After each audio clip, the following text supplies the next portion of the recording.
Let's welcome our next guest speaker, Dr. Ramesh Raina.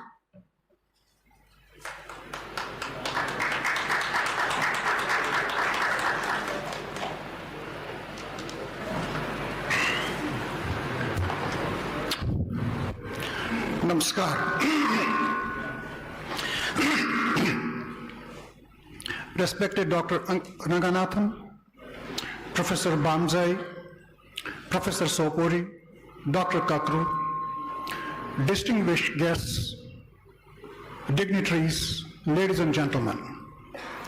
First of all, I am really humbled by the felicitation, the honor, and the respect given to AIKS by Sevak Samaj, and I express my profound gratitudes to the organization, to Professor Sopori and his team, his governing council, the Biradari of Faridabad, and all those people who made this 100th birth anniversary of Papaji possible.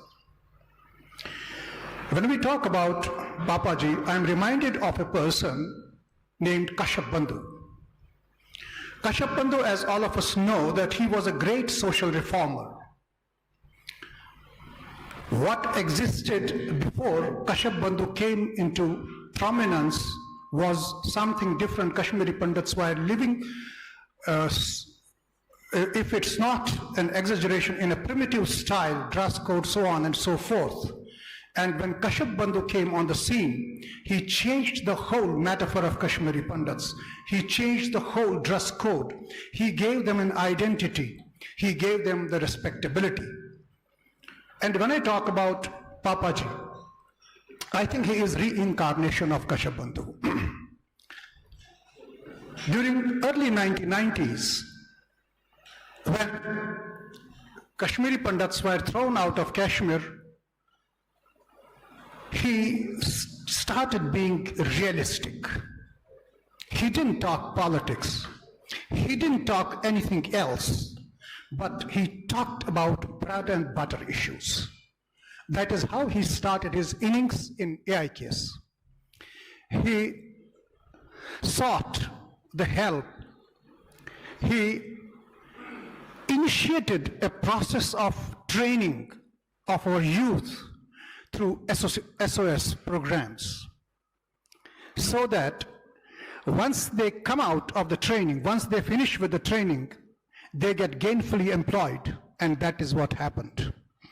We have, if I am not wrong, at least a large section of Kashmiri Pandits who were young 30 years back are now gainfully employed and being more productive and meaningful to the society. That is his vision. When we talk about the persona of Papaji, Papaji was not a very ordinary person, and it's very difficult to define a person like him. He was essentially an institution builder. The day the foundation stone of this Sharika Bhavan was laid, incidentally, I was also part of, there were about 10 or 15 persons. He was talking about whys and hows and how to go in for construction module and so on and so forth. There were people behind him. I was also with them. They were talking, how is he going to construct this giant project?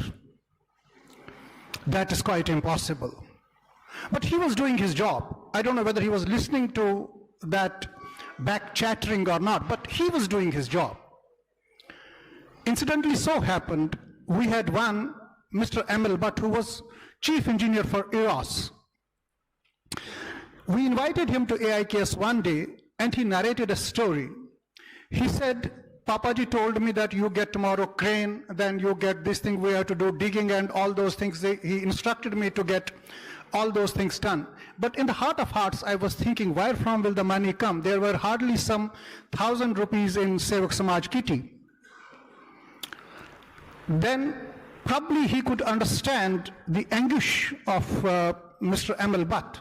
He told him, Mr. Bhatt, you come tomorrow with me and we will have to go somewhere. He said, I faithfully went along with Papaji, and he went to a Kashmiri Pandit home, had a cup of tea and told him, please give me as promised. And the gentleman came with a check, I don't know, it was worth some lakhs that time in 90s. And he said, I was surprised. I thought that he is not an ordinary man. And when many people talked about the housing societies and all that, this is not something like housing societies that he housed many families. It is a part of rehabilitation of Kashmiri Pandits. In fact, he attempted to create a mini Kashmir in Faridabad. When we talk about Sevak Samaj, we talk it in terms of the headquarters of Kashmiri Pandits, because you have everything. You have Sharika Mata above, you have a hall below, and whenever any function has to take place in Kashmiri Pandits, be that Yagnopavit, be that marriage, the first thought that comes into mind is that we will perform it at Sharika Bhavan. Therefore, it is not a very kind of a small or an ordinary thing.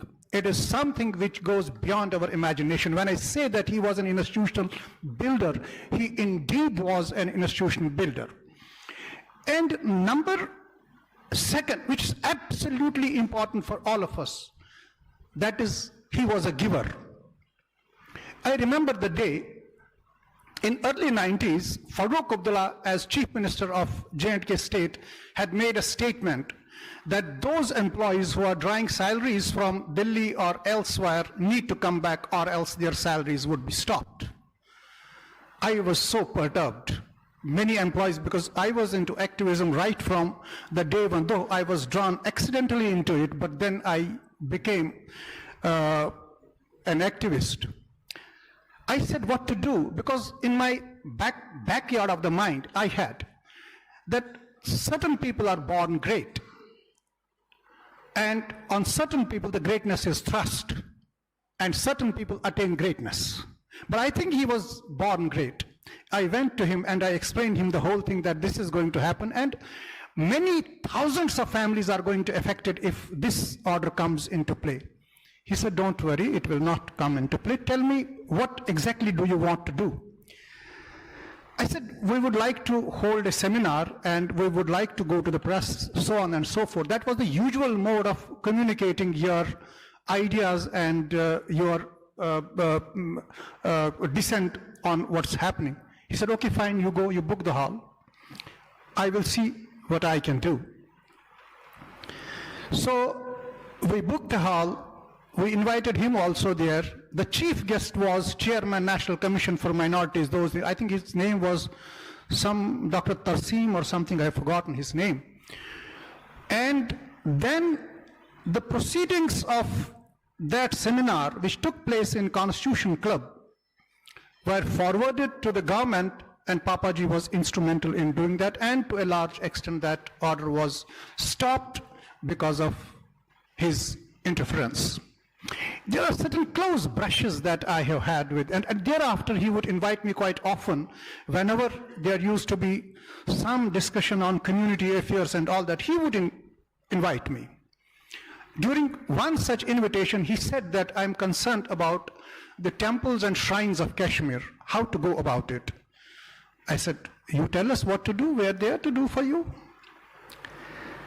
And he said, don't you think that we need to create some committee or something so that we can do something? So he started doing something, basics for these temples and shrines, preservation of temples and shrines in Kashmir. And then, while being president of KSS, he also built on what he had said in AIKS. And thereafter, when M.K. Kao said, he drafted a bill for temples and shrines. And fortunately, that bill is being pursued by Premnath Bhatt Memorial for this temples and shrine bill. They want that temples and shrine bill to be there so that the administrative matters are taken care of Kashmiri Pandits by themselves on the lines of Gurdwara Prabandhak Committee, on the lines of Avqaf. So, I'm not going to take much time as there's paucity of time. I think this is sufficient. But then, Papaji will remain. Papaji, as somebody said, not for Kashmiri Pandits, for the entire community. That is absolutely correct. Before I wind up, I am reminded of one incident. Mahatma Gandhi was traveling in a train in South Africa, and that bogie was booked for whites. They got offended with the presence of Mahatma Gandhi because of his color. So they threw him out. But Mahatma Gandhi never let it off. He came again. He was again thrown out. Then he entered through window. He was thrown out as Mohandas Karamchand Gandhi, and he returned back as Mahatma Gandhi. That is what happened with Pandit J.N. Kaul.